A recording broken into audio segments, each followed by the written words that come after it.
Hi, ஐ ஆம் Rajan choco. இயேசுவின் நாமத்தில் உங்களை வாழ்த்துகிறோம். கடந்த 7 மாதம் நம்மை விட்டு மிகவும் சீக்கிரமாய் கடந்து போய்விட்டது. ஒரு புது மாதத்தில் நம்ம பிரவேசித்திருக்கிறோம். இந்த மாதம் தேவன் நம்மை நடத்துகிற விதம் வித்தியாசமாக இருக்க,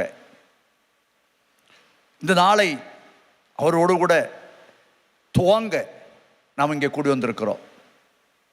ஒருவேளை நீங்கள் இந்த செய்தியை கேட்கிற நீங்களும் இந்த மாதத்தில் இந்த செய்தியின் மூலமாக இயேசுவோடு கூட துவங்குங்க. துவங்குறவர் நமக்கு முடிக்கிறவராக இருக்கிறார். அவர் அல்ஃபா ஒமேகாவுமாக இருக்கிறார். துவங்குறவரும் முடிக்கிறவருமாக இருக்கிற நம்முடைய ஆண்டவர்.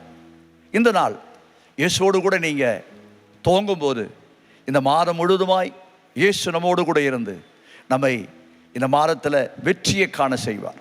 இந்த மாதத்துக்குரிய செய்தி வாக்குத்தத்தம் எக்ஸோடஸ் 23ஆம் அதிகாரம் 20ஆம் வசனம். யாத்ராகமம் 23ஆம் அதிகாரம் 20ஆம் வசனம். வழியில் உன்னை காக்கிறதுக்கும் நான் ஆயத்தம் பண்ணின ஸ்தலத்துக்கு உன்னை கொண்டு போய் சேர்க்கிறதுக்கும் இதோ நான் ஒரு தூதனை உனக்கு முன்பாக அனுப்புகிறேன். தேவாதி தேவன் இஸ்ரவேலை தேவன் வாக்குத்தத்தம் பண்ணப்பட்ட கனான் தேசத்துக்கு நேராய் நடத்தும் போது அவளுக்கு துணையை அவளை காக்கும்படியாக இல்லாவிட்டால் தேவன் ஏற்படுத்தியிருக்கிற ஸ்தானத்தில் கொண்டு போய் சேர்ப்பதற்காக ஒரு தூதனை முன்பாக அனுப்புறதை காண்கிறோம். ஒருவேளை இந்த புதிய ஏற்பாடில் நாம் வரும்போது பார்க்கும்போது தூதன் என்று சொல்லும்போது நமக்கு கொஞ்சம் கஷ்டமாக இருக்கும். ஏன்னா அதிகமாக நம்ம தூதர்களை குறித்து கேள்விப்படுறதில்லை. ஆனால் பழைய ஏற்பாடு காலத்தில் அநேக இடங்களில் தூதர்களை ஆண்டவர் தூதர்கள் மூலமாய் செயல்பட்டதை பார்க்கிறோம். இன்றைக்கும் தூதர்கள் செயல்படுறாங்க.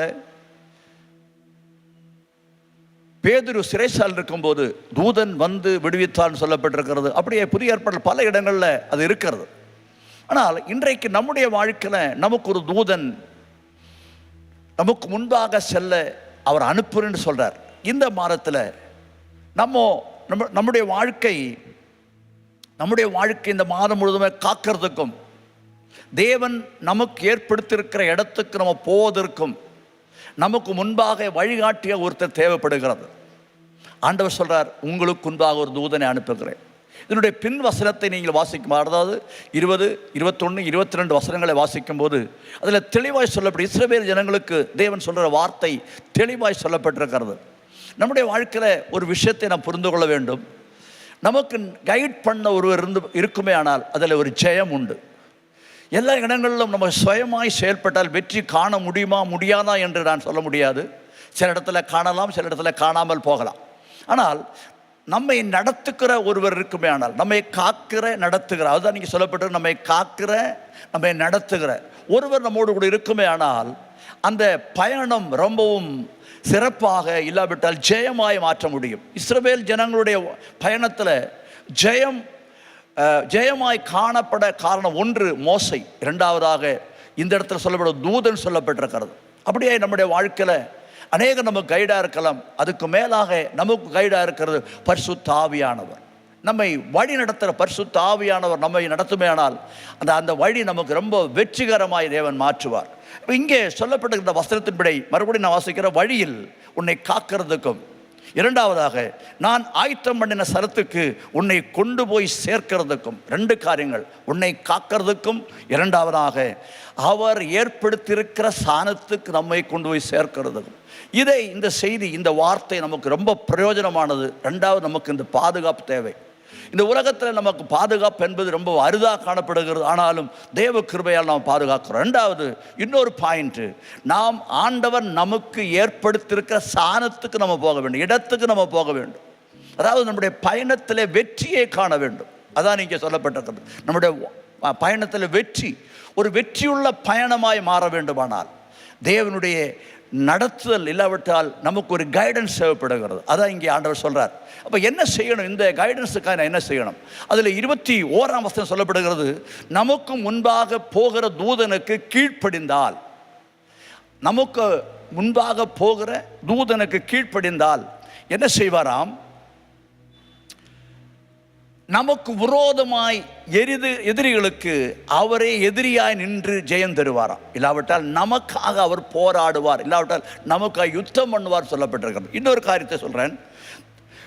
வழியில் தேவன், ரெண்டாவது இன்னொரு சொல்கிறேன், தேவன் வழியில் காக்கும் போது, தேவன் நடத்தும் போது எவ்வளவோ பெரிய பிரச்சனைகள் நமக்கு நேராக வந்தாலும், ஒருவேளை இந்த ஆகஸ்ட் மாதத்தில் நமக்கு பிரச்சனைகள் வந்தாலும், கஷ்டங்கள் வந்தாலும், துயரங்கள் வந்தாலும், வியாதிகள் வந்தாலும், ஒருவேளை ஸ்ட்ரெஸ்ஸாக இருந்தாலும் சரி, எதுவாக இருந்தாலும் சரி, நம்மை காத்து நடத்தக்கூடிய ஒருத்தர் நம்மோடு கூட இருக்குமே ஆனால் அதில் நமக்கு ஜெயம் உண்டு. அப்போது அந்த ஜெயம் என்ன? தேவன் நம்மை காத்து நடத்துமே ஆனால் நமக்கு முன்பாக இருக்கிற சத்ருக்களை தேவன் அவர்கள் மேல் நமக்கு ஜெயம் தருவார். அதான் இந்த செய்தியினுடைய மெயினான ஒரு காரியம். தேவன் நமக்கு ஜெயம் தருவார். சத்ரு எதிராய் இருக்கிறதை, நமக்கு எதிராய் முன்னேற முடியாதபடிக்கு, வளர முடியாதபடிக்கு, ஜெயம் எடுக்க முடியாதபடிக்கு, வியாதியின் மேல், பாபத்தின் மேல் ஜெயம் எடுக்க முடியாதிருக்கிற விஷயத்தின் மேல் தேவன் நமக்கு ஜெயம் தருவார் என்று இந்த செய்தி நமக்கு சொல்லுகிறது. அதனால் இந்த மாதத்தில் என்னை கேட்டுக்கொண்டிருக்கிற அன்பு சகோதர சகோதரிகளை, நீங்கள் விசுவாசிக்க வேண்டும், நான் தேவனுடைய பிள்ளையாக இருக்கிறதுனால என்னை காக்கிற ஒரு தெய்வம் உண்டு. ரெண்டாவது, நம்மை வழிநடத்துகிற ஒரு தெய்வம் உண்டு. அவர் நம்ம ஆயத்தம் பண்ணப்பட்ட ஸ்தலத்தை வரைக்கும் நம்மை கொண்டு போய் சேர்க்கிற ஒரு தெய்வம் தான். அதாவது நம்முடைய பயணம் பரலோகத்தை நோக்கி நடந்து கொண்டிருக்கு. இல்லாவிட்டால் நம்முடைய வாழ்க்கை பயணம் என்று சொல்லலாம். பரலோகம்னு சொல்வது கூட நம்முடைய வாழ்க்கை பயணம் வெற்றிகரமாய் மாறுவதற்கு அவர் நம்மை கைட் பண்ணி கொண்டு போகுமே ஆனால் அதுதான் நம்முடைய வாழ்க்கையின் ஜெயம். இந்த மாதத்தில் நீங்கள் 2 காரியங்களை புரிந்து கொள்ள வேண்டும். ஒன்று, தேவன் நம்மை காக்கிறார். இரண்டாவது, நமக்கு ஏற்படுத்தி இருக்கிற ஸ்தலத்தில் தேவன் நம்மை கொண்டு போய் சேர்ப்பார். இதை நம்புங்க. நம்முடைய பயணத்தை வெற்றிகரமாய் மாற்றுவார். நம்முடைய வாழ்க்கையை தேவன் வெற்றிகரமாய் மாற்றுவார். நம்மை காக்கிறவர் காத்து கொண்டே இருப்பார். நம்மளை பாதுகாத்து கொண்டே இருப்பார் என்ற விசுவாசம் நமக்குள்ள காணப்படுமே ஆனால் நம்முடைய வாழ்க்கையில் வருகிற எந்த சூழ்நிலையும் நம்ம சோர்ந்து போக மாட்டோம். நமக்கு இந்த பயம் வரும்போது தான் நமக்கு உதவி செய்ய யாருமே இல்லை, நமக்கு ஹெல்ப் பண்ண யாருமே இல்லை, நம்மை காக்க ஒருவர், நமக்கு கைட் பண்ண யாருமே இல்லை என்ற ஒரு எண்ணம் நமக்குள்ளே இருக்கிற வரைக்கும் நமக்கு கலக்கமும் வேதனையும் சஞ்சலமாக தான் காணப்படும். ஆனால் நம்மை காக்கிற ஒரு தெய்வம் உண்டு. அவரை ஏற்படுத்தியிருக்க ஸ்தலத்துக்கு என்னுடைய வாழ்க்கை பயணத்தை வெற்றியாய் மாற்றுவார் என்று விசுவாசிக்கும் போது அதில் நமக்கு ஒரு ஜெயத்தை தருகிறவராக இருக்கிறார். அதனால் இந்த மாதத்தில் நீங்கள் ஒரு உறுதியோடு இருங்க. தேவன் என்னை காக்கிறார்.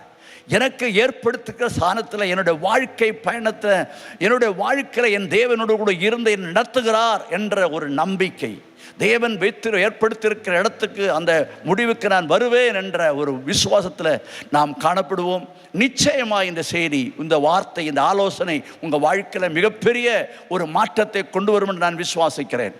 கர்த்தர் உங்களை ஆசீர்வதிப்பாராக. இந்த மாதம் உங்களுக்கு ஆசீர்வாதமாய் மாற, இந்த மாதத்தில் நீங்கள் சமாதானம் சந்தோஷத்தை சுதந்திரித்துக் கொள்ளத்தக்கதாக, உங்களுடைய தோல்வியை என் தேவன் ஜெயமாய் மாற்றத்தக்கதாக என் தேவனால் முடியும். வேதத்தில் ஒரு வசனம் இருக்கிறது, என்னை பலப்படுத்த கிறிஸ்துவினால எல்லாவற்றையும் செய்ய எனக்கு பலன் உண்டு. ஆம், தேவன் நம்மை காக்கும்போது, நம்முடைய பயணத்தை, நம்முடைய வாழ்க்கையை அவர் நடத்தும் போது அதாங்க நம்முடைய பலன். தேவன் தான் நம்முடைய பலனாய், இந்த மாதம் முழுவதுமாய் தேவன் தாமே நம்முடைய பலனாய் காணப்பட்டு ஒரு பலத்தோடு, தைரியத்தோடு, விசுவாசத்தோடு முன்னேறி செல்ல தேவன் நமக்கு இந்த மாதம் உதவி செய்வாராக.